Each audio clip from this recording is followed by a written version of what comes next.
Hello again, and welcome back to this, the last story that we're reading this year. It's called The King's Stilts, and if you may remember, there was a king called King Bertram of the Kingdom of Bin. He had a pair of stilts that an evil man named Lord Droon stole and hid away. Well, I say he hid them away. He made Eric, the king's page boy, his servant, hide them, and then he threw Eric out of the castle. Now the king is really sad. The kingdom itself is in danger of getting washed away from the sea, and Eric is the only one who can save them. Will he be able to do it? Well, let's pick up where we left off. The townsfolk began to feel frightened. Housewives couldn't keep their minds on their housework. They heard nizzards flapping over the rooftops and poked their heads out for a look. If the cats don't keep those nizzards away from our dike trees, they asked each other, what will keep the ocean back out of our land? Bootmakers couldn't keep their minds on their boots. Goldsmiths couldn't keep their minds on their gold. Cart drivers couldn't keep their minds on where they were going. They'd stop their carts on the road and talk in low, excited whispers. Look at those nizzards. Where are the cats? I'll tell you where the cats are. Everywhere they shouldn't be, and mostly fast asleep. Something must be wrong with the king. Yes, certainly something is wrong with the king. Only Eric the page boy knew what was wrong. Night after night he tossed in his bed, thinking of the stilts lying deep underground. Finally, one night, he could stand it no longer. Droon or no Droon, he would go to the king. At dawn the next day, he leapt out of bed and made straight for the castle. Breathless and panting, he raced through the royal gates and up the broad stairs. The king was strolling sadly on the terrace, with Lord Droon and 2 guards. Eric rushed up. He must tell the king. Droon or no Droon, he was going to tell. But Lord Droon saw him coming and stepped quickly forward. Impudent boy! What are you doing here? Before Eric could answer and push past him to the king, Lord Droon had grabbed him. He looked at Eric sharply, and suddenly the corners of his mouth turned up in a grin, a shrewd, evil grin. Your face, he said.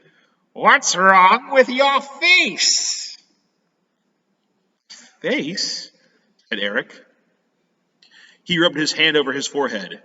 It was merely hot and moist from running. Nothing at all is wrong with my face.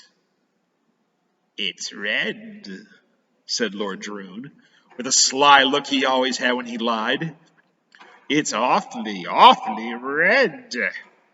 Measles! He shouted.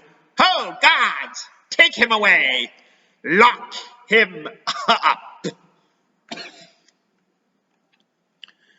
I haven't measles any more than you have, shouted Eric. It's a trick! A nasty, Droonish trick! Let me talk to the king! But they dragged poor Eric, fighting and kicking, away from the king and down the castle stairs. 5 minutes later, Eric found himself locked up in an old deserted house on the edge of the town. From his second-story window, he could see the 2 guards, spears crossed, just below him, barring the door. Through the roof, he could hear the noises of the nizzards. Their beaks were hard as iron and scratched through the air. Eric shuddered. There must be a way to escape. Round and round the room he paced, thinking and thinking. He went to the window and looked down again. Then he whistled softly. He had an idea. Very quickly, Eric slipped off his belt. He pushed the end through the buckle and made a lasso. Then he leaped from the window and aimed for the spear points. He dropped the loop. It caught! He jerked the belt tight and tied a quick knot. Look, guards, look! Shouted Eric as he jumped up on the windowsill. Your spears are tied together! If the guards had dropped their spears, they could have caught him in a second. But they didn't. They just yelled at each other and yanked and tugged, stupidly trying to pull their spears apart. By the time they finally had them untied, Eric had sprung to the tree outside his window, slid down the trunk, and quietly escaped. Eric ran through backyards and alleyways to escape the angry guards. The streets were deserted. No people at all. They were all at home, trembling, with their window shades pulled down. The air was full of the chittering and chattering of lizards. They were cutting through the clouds like flying black knives, flying nearer, flying lower, down to the earth to eat the dike tree roots, soon to let the sea pour in. Eric ran. He turned a corner. He stopped and stared with horror. Flowing gently toward him, down the sloping alley, came a little trickling stream. "Water," he whispered hoarsely. He dipped in his finger. It tasted of salt. "Sea water!" One dike tree must already have been eaten clean through. "Not a second to lose," gasped Eric. "I must dig up the stilts." Up the hill to the dike trees where the king's stilts lay buried, right into the very thick of the lizards. They flapped and screeched about him. They hissed as he dug. "Rich, rich," snarled the lizards. "Rich to you," snapped back Eric, furiously pelting them with fistfuls of mud. The harder they fought him, the faster he dug. His fingers touched the stilts at last. He pulled them from the ground. Stilts bouncing on his shoulder, again Eric ran. The road to the castle took him back through the town. The streets were still deserted. Close by the door of an old tailor shop, Eric stopped for an instant to rest.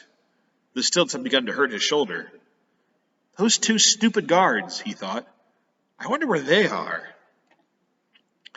He found out all too soon. From around the corner, at his very elbow, suddenly bellowed the angry voice of old Lord Droon. "You odds! Odds indeed! To let a little pipsqueak of a boy tie up your spears? Dunderheads! Search every street! Search every house!" Eric heard the clatter of heavy hobnail boots. No time to run! Nowhere to hide! Wait! Those clothes in the tailor shop! Eric ducked inside. An instant later, Lord Droon and his guards appeared around the corner. "Search that tailor shop first," commanded Lord Droon. Just as he said this, out of the shop strode a strange, tall man. There was something very odd about the hang of his robe. His hat was pulled down, far over his eyes. "Those eyes," muttered Droon. "Have I seen them before?" He stepped in front of the tall man, blocking his path. The tall man's mouth went suddenly dry. Are you, he stammered hoarsely, "are you by any chance seeking a small boy with no belt?" "Which way?" shouted the guards. "Which way did he go?" "That way," said Eric, and he nodded toward the sea. With a clatter of hobnails, the two guards were off, Lord Droon sputtering and scolding along behind them. No time to shrink down to a boy again, thought Eric. I'll have to stay a tall man. On to the castle, Eric raced in his disguise, over fences and thickets, through orchards and fields of corn. Everywhere he saw patrol cats, useless and limp, fast asleep on haystacks, dozing in the trees. And suddenly, just ahead, he saw the king. He was sitting on a little pile of stones just outside the castle gate. His robe wasn't pressed, his crown wasn't shined, and he had deep, sad circles under both of his eyes. "Your Majesty! Your Majesty!" shouted Eric as he clattered up behind him. The king paid no attention. Eric leaned down and shouted right into his ear. Very slowly, the king turned his head. "Well," sighed King Bertram, "and who may you be?" "I'm Eric!" cried Eric. He let the robe that was covering him drop to the ground. The king's own red stilts flashed bright in the sun. Down from the stilts leapt Eric, the page boy. Up onto the stilts sprang Bertram, the king. He drew a great kingly breath, the first one in weeks. His head shot up high, his chest broadened wide. Bertram of Bin was sturdy, straight, and strong again, and every inch a king. Troll cats! It was the loudest command ever shouted in Bin. The king's voice seemed to roll up from the deep in his boots. It echoed down the valleys. It rumbled through the hills. From wherever they had wandered, the cats heard the call. They fell in line. They fell in step. They marched ahead 1,000 strong. Up the hill to the dike trees, they followed Eric and the king. Day cats to the left flank, night cats to the right. Charge! The king shouted. 100,000 lizards stopped their pecking and sprang to meet the charge. The dike trees shook as the cats roared their war cry. The sea surface swirled under wild, raging whirlpools.